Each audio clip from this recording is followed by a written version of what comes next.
Hello and welcome to maybe a recurring segment of Story Time with Richard. And this time we're talking about Osaka because I'm currently here in Osaka. This happened when I was in line for Okonomiyaki. And by the way, if you ever get the chance to eat Okonomiyaki, you definitely should because it is delectable. But anyway, uh, when I was waiting in line for Okonomiyaki, I was in front of a woman and her father.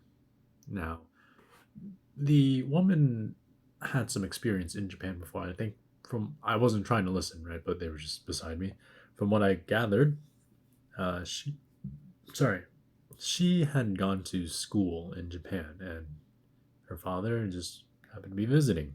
The father was getting a little older on in years and was complaining about being tired. Just he wanted to sit down and eat, which is very reasonable. So when the time came for me to be seated in line, I offered my spot to them, and the father puts both hands together and bows, says thank you very much. And I just I just said like, oh, I'm Canadian. That's totally okay.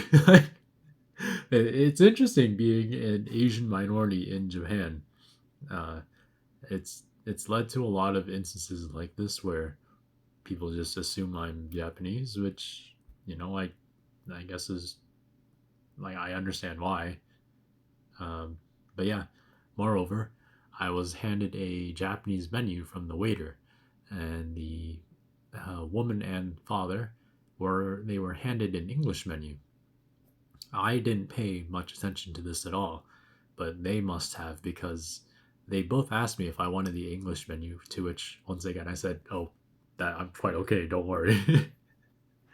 But yeah, I just it's interesting being an Asian minority in Japan, and while this wasn't the most funny story, I do think it's worth sharing because the Asian minority experience in Japan is very interesting. It's I think made even more interesting when you can read and write Japanese to a decent level. My kanji kind of sucks, but um, it's good enough for for restaurant visits and stuff.